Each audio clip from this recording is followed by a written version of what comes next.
এমপির মনোনয়ন পাচ্ছেন, ভাবখানা এমন তিনি সব পেয়ে গেছেন, তার ইহকাল পরকালে সব প্রাপ্তি হয়ে গেছে, এখন তাকে এটাকে এনজয় করতে হবে।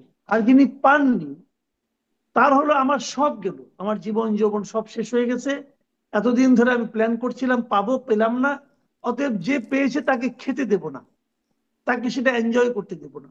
কিন্তু তারা যদি ভাবতো যে এই যে আমাকে মনোনয়ন দিয়েছে, এটা হলো আমাকে একটা দায়িত্ব দেওয়া হয়েছে, আমাকে জনগণের সেবা করার একটা দায়িত্ব দেওয়া হয়েছে। দেখেন, প্রত্যেকটা এমপি একটা বেতন পায়, কিন্তু বেতনটা কেন পায়?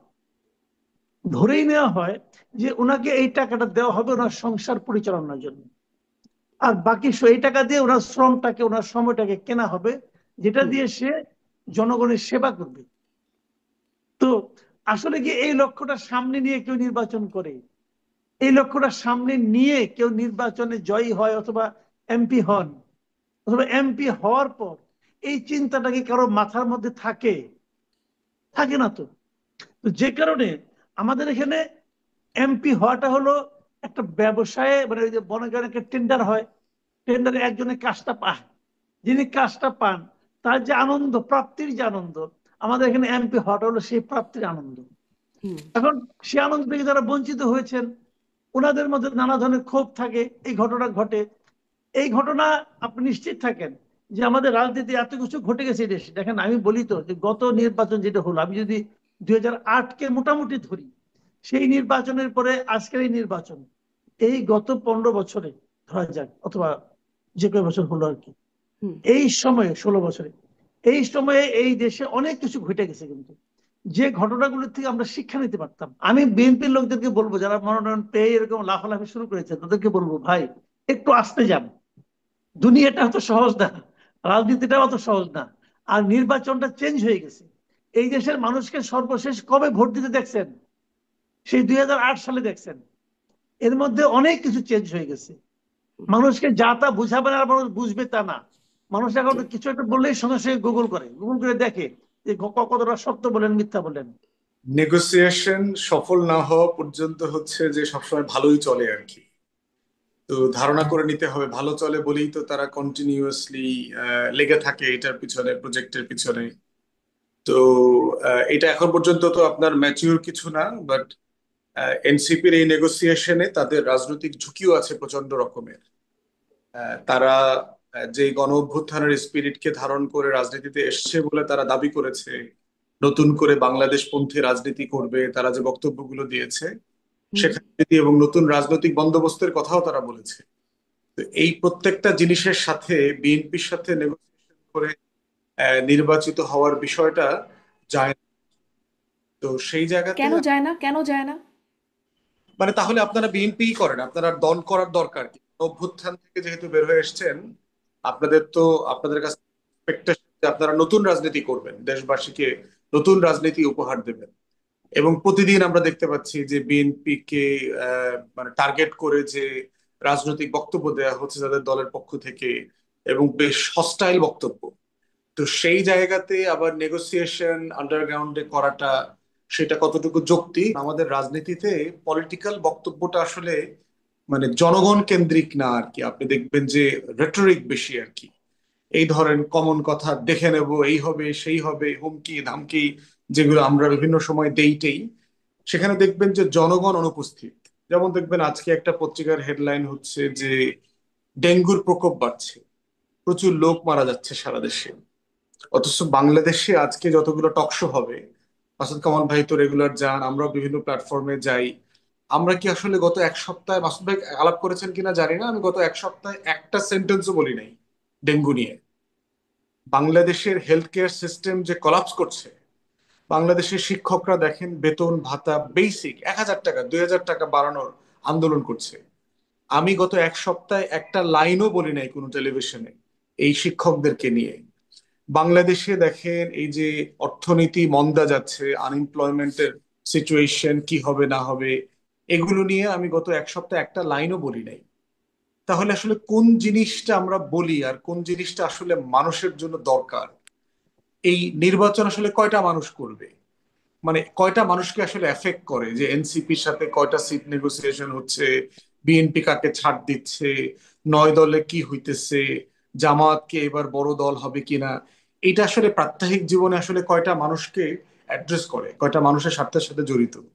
তো সেই জায়গাতে দেখেন যে আমাদের পুরো রাজনীতিটাই জনগণ বিমুখ একটা কনভারসেশনের মধ্যে চলে গেছে। কিন্তু আপনি যদি ওয়েস্টার্ন কান্ট্রিতে দেখেন, সেখানে প্রত্যেক দিন দেখবেন পলিটিশিয়ানরা তাদের ন্যাশনাল ইস্যুতে কথা বলছে, জাতীয় ইস্যুতে কথা বলছে। আপনি শুধু গিনিপিগ চিন্তা করবেন যে আজকে 10টা 20টা রাজনীতিবিদদের সকল পত্রিকার হেডলাইন বক্তব্যগুলো কি, এবং অলমোস্ট আপনি কোনো বক্তব্যের ভিতরে জনগণ পাবেন না। আপনি পুরো বক্তব্যের কেন্দ্রবিন্দু হচ্ছে ক্ষমতা, হুম। এবং সেটা আমি, আমরা, আমার দল, সিট টিট, এই এই টোটাল 8টা 10টা শব্দের ভিতরে টোটাল আলোচনাটা আটকে গেছে। তো এইটা, এই যে সংকটটা তৈরি করছে, এই সংকটে যেটা হচ্ছে, রাজনীতিবিদরা ফাউল কথা বলে, রেটরিক বলে, জনগণ নিয়ে কথা বলে না। হ্যাঁ, রাজনীতিতে শেষ কথা নাই, দেখবেন এই কথাটা প্রায় বলে আর কি, হুম। রাজনীতিতে কোনো শেষ কথা নাই।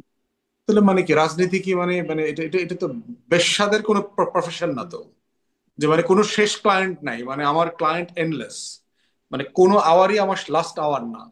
তো এইটা তো চলতে পারে না। পলিটিক্সে তো একটা এথিক্সের জায়গা থাকতে হবে, একটা ডিগনিটির জায়গা থাকতে হবে। তো আমার কথাকে তো জনগণকে বিশ্বাস করতে পারতে হবে যে না, এই মানুষটা সত্য বলে, এই মানুষটা আসলে আমার জন্য কথা বলে। এনসিপির কি বিশাল ভোট ব্যাংক আছে? নাই। যদি এই শিক্ষাঙ্গনে এই ইলেকশন গুলি না হতো 4টা বিশ্ববিদ্যালয়ে, তাহলে এনসিপি বলতে পারতো যে ইয়াং জেনারেশন আমার সঙ্গে আছে। এনসিপি তখন ওটাও বলতে পারে না, ছাত্ররা তো তার সঙ্গে নাই। এই 4টা ছাত্র সংসদ নির্বাচনে এনসিপি কোথাও প্রতিদ্বন্দ্বিতাই করতে পারে নাই, জেতা তো দূরের কথা, কোনো একটা আসনে না। তাহলে তারা তো, তাদের তো ওইটা বলার মুখও নাই যে ছাত্ররা আমার সঙ্গে আছে।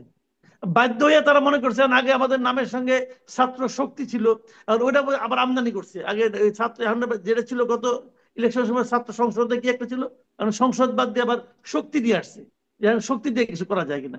মানে নাই তো, তাদের সঙ্গে কেউ নাই। হুম। সবগুলো জেলায় তারা কমিটি করতে পারছে, প্রত্যন্ত অঞ্চলে তো আমি খবর নিয়ে ভাই এনসিপি কোনো পাত্তাই দেয় না। দেখেন, এনসিপি কে সব পক্ষই চাচ্ছে তার দিকে টানার জন্য, এটা এটা আমি নিজে জানি আর কি। আমি প্রথম হলো আচ্ছা, ভোটের ব্যাপারে যদি ক্রেডিবিলিটির সমস্যাও থাকে, ওইটা আমি জানি আসলে অ্যাটলিস্ট। কেন চাচ্ছে? এইটা চাচ্ছে হচ্ছে এনসিপির একটা ব্র্যান্ড ভ্যালু আছে।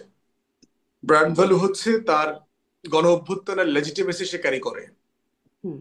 যে গত বছরে এত বড় একটা মুভমেন্ট হয়ে গেছে, এই গণ গণ আন্দোলনে তার একটা লেজিটিমেসি ক্রিয়েট হয়েছে।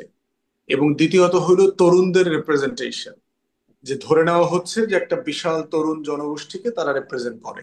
আপনি তার তার ক্রেডিবিলিটি কতটুকু, তার জেতার সক্ষমতা কতটুকু, তার লোকজনের চরিত্র কতটুকু ভালো, সেটা নিয়ে আপনি প্রশ্ন যেমন তুলতে পারবেন, বাট এটাও সত্য যে তারাই গণ অভ্যুত্থানের ফেস।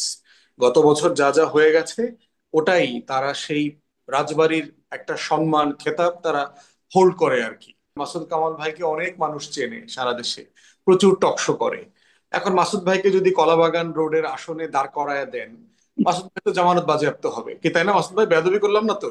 অবধারিত, অবধারিত। অবশ্যই আর কি।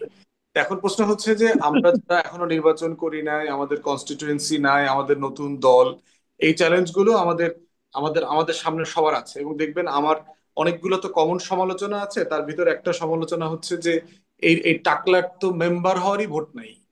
আপনি দেখবেন আমার আমার মন্তব্য, একটা কমন মন্তব্য দেখবেন একটা, যে এই টাকলার তো মেম্বারই হইতে পারবে না। তো কথা তো সত্য টেকনিক্যালি, কারণ আমি তো আসলে কোনো কিছু হই নাই, তো এখন পর্যন্ত নির্বাচিত তো কিছু হই নাই, আমি শুধু দলে নির্বাচিত হয়েছি। তো সেই জায়গাতে কনস্টিটিউয়েন্সির ভ্যালু ক্রিয়েট করবে নির্বাচনের পরে। কিন্তু ওই জায়গাটা তারা একটা ভ্যালু ক্রিয়েট করেছে, যেটা বোধ করছে যে ডানে বামে যে কোনো বলয় তারা থাকলে ওই ফিগার হেডের একটা বেনিফিট তারা পাবে। এনসিপির কিছু আশঙ্কা আছে। এনসিপির আশঙ্কা হচ্ছে, ধরে নেওয়া হচ্ছে বিএনপি ক্ষমতায় যাবে, হুম। এবং এনসিপির সাথে যেহেতু বিভিন্ন কারণের সম্পর্ক বিএনপির টানাপোড়েনের মধ্যে আছে, তাদের অনেককে জেলে যাওয়া লাগতে পারে, দুদকের মামলায় পড়া লাগতে পারে, হুম। হেনস্থার শিকার হওয়া লাগতে পারে। হুম। এবং দ্বিতীয় একটা ভয় হচ্ছে যে ডিপ স্টেট যারা আছে বাংলাদেশে, সোনার বাংলায়, এরকম ডিপ স্টেটের সাথেও এনসিপির সম্পর্ক ভালো না। তো দেখা যাবে যে ওই বাস্তবতাগুলোতে তারা বিভিন্ন রকম প্রতিহিংসার শিকার হতে পারে।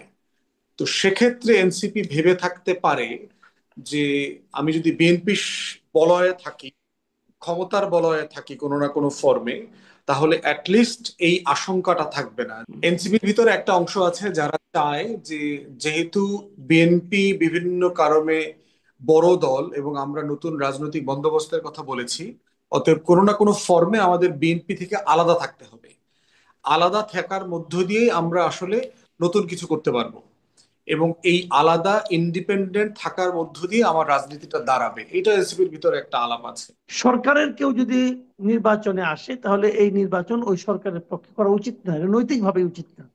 এবং সেই কারণে আমি এটাও মনে করি নাহিদ ইসলামেরও এই কারণে নির্বাচন করা উচিত না।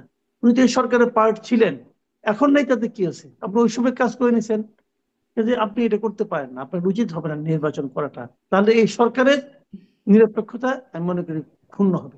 ভাই মুদ্রা কথা হলো, ওই যে আমেরিকার 2 নাগরিক এখানে আসছিল না, ডক্টর আলী রিয়াজ এবং মনির হায়দার, এরা একটা মিশন নিয়ে আসছিল, একটা ঝামেলা পাকাই দিয়ে 2 জন উড়াল দিয়ে চলে গেছে। এখন এখন বসে বসে ডক্টর ইউনূস আর তার 7 জন মিলে মিলাক। তো এটা চূড়ান্ত না হওয়ার আগে তারা যায় কিভাবে? বিষয়টাকে একটা ফয়সালা না হওয়ার আগে তারা যায় কিভাবে? এবং এইটাই ছিল একমাত্র কারণ। আমি শুরু থেকে বলতেছি যে বিদেশি লোকদেরকে আইনেন না। আপনি আজকে যে গুগলে সার্চ দেন, ডক্টর আলী রিয়াজ লেখে, লিখে সার্চ দেন, দেখবেন কি আসে। লেখা উঠবে যে আমেরিকান পলিটিক্যাল সায়েন্টিস্ট। আপনি আমেরিকান পলিটিক্যাল সায়েন্টিস্টকে নিয়ে আসছেন আমার দেশের সংবিধান বোঝানোর জন্য, আমাদের পলিটিক্যাল লিডারদেরকে জ্ঞান দেওয়ার জন্য। ভাই এর নিয়তি খারাপ এদের।